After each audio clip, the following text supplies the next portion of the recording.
மனிதனுக்கு புகுத்தப்பட்ட கற்பிக்கப்பட்ட கடவுள் சர்வ சக்தி உள்ளது, எல்லாம் வல்லது, யாவுமாய் இருப்பது, கடவுள் இல்லாமல் ஒரு அணுவும் அசையாது, கடவுள் இல்லாமல் உலகத்தில் எந்த காரியமும் நடக்காது, எல்லாத்தையும் கடவுள் தான் நடத்துகிறாரு, கடவுள் தான் பண்ணுறாரு. இப்படியெல்லாம் கடவுளை பற்றி சொல்லி தான் மனுஷனுக்கு கடவுள் புகுத்தப்பட்டிருக்குது. மனுஷனும் இந்த தன்மை, இந்த சக்தியெல்லாம் கடவுளுக்கு இருக்கும் அப்படிங்கிற நம்பிக்கையில் தான் கடவுள் நம்பிக்கைக்காரனாக ஆகிறான். ஆனால் வாழ்க்கையில் மனுஷன் எந்த துறையிலையாவது எந்த நடப்புலையாவது இந்தபடி கடவுளை நம்பி நடந்துக்கிறானா? யோசித்து பாருங்க. மனுஷனோ இல்லை மற்ற ஜீவராசியோ ஆண் பெண் சேர்க்கையால் தான் சூலாகி பிறக்குது. இதில் எதுவும் எவனும் கடவுளை எதிர்பார்க்குறதும் இல்லை, கடவுளை நம்புறதும் இல்லை. மனித ஜீவன் பிள்ளை பெற்றுக்கணுன்னா மருத்துவம் தேவைப்படுது.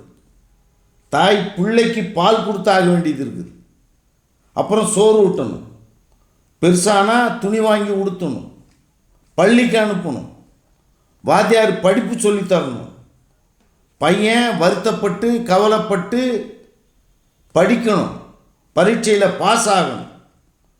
இந்த மாதிரி வாழ்க்கையில் மனிதனுக்கு எவ்வளவு துறைகள் இருக்குதோ அத்தனை துறையிலையும் பெற்றோர்களும் பிள்ளைகளும் அவங்கவுங்க முயற்சித்து பாடுபட்டு செஞ்சாதான் வாழ முடியுது. இன்னும் இந்த மனுஷன் உணவு சாப்பிட்றது, மலஜலம் கழிக்கிறது, உறங்கிறது, கலவி செய்கிறது, இந்த மாதிரி சகல காரியங்கள்லேயும் அவனே முயற்சி பண்ணி பாடுபட்டு பக்குவப்படுத்திட்டு தான் வாழ்ந்துக்கிட்டு இருக்கிறான். அப்போ தான் வாழ முடியும். இது மாதிரி தான் நோய் வந்தாலும் அதுக்கு பரிகாரம் அவனே செஞ்சுக்கணும்.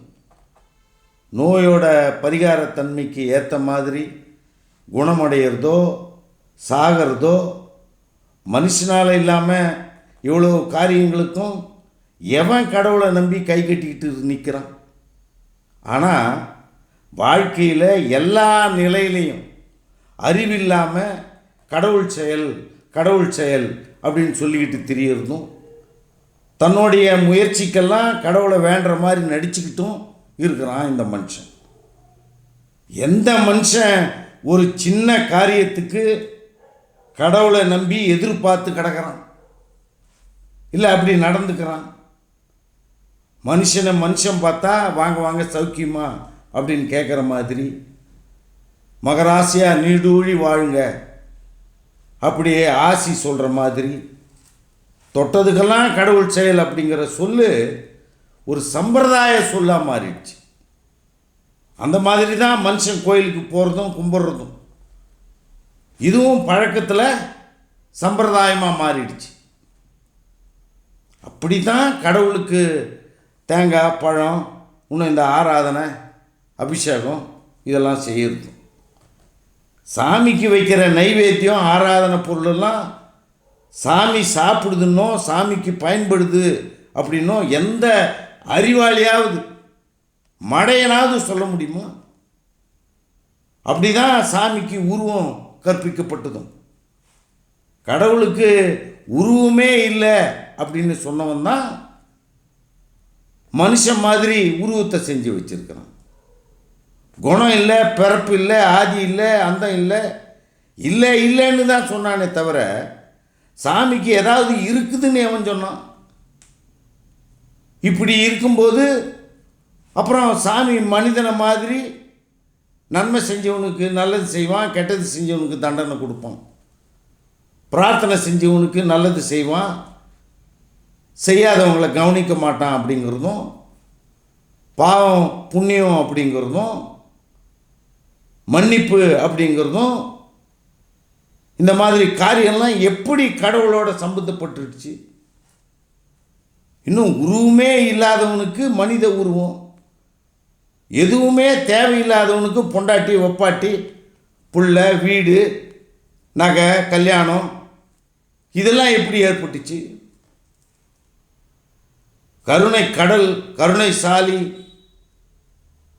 யாரையும் காப்பாற்றுற உதாரண குணசாலி, இப்படியெல்லாம் சொல்லிக்கிட்டு அவன் கையில் கத்தி, வேலு, வில்லு, சூலம், சக்கரம், மழு இதெல்லாம் எதுக்கு? அப்புறம் அவனை மோட்சத்தில் வச்சான், இவனை நரகத்தில் வச்சான். இதெல்லாம் எதுக்கு சொல்கிறது? இன்னும் கடவுள் ஒழுக்க சீலன் அப்படின்னு சொல்லிட்டு அவன் பொண்டாட்டியை கெடுத்தான், இவன் பொண்டாட்டியை பலாத்காரம் செஞ்சு ஏமாற்றி கெடுத்தான். 2 பொண்டாட்டி, 3 பொண்டாட்டி, 1000 பொண்டாட்டி, பல்லாயிரம் பொம்பளைங்கிட்ட சுகம் அனுபவித்தான். இதெல்லாம் எதுக்கு?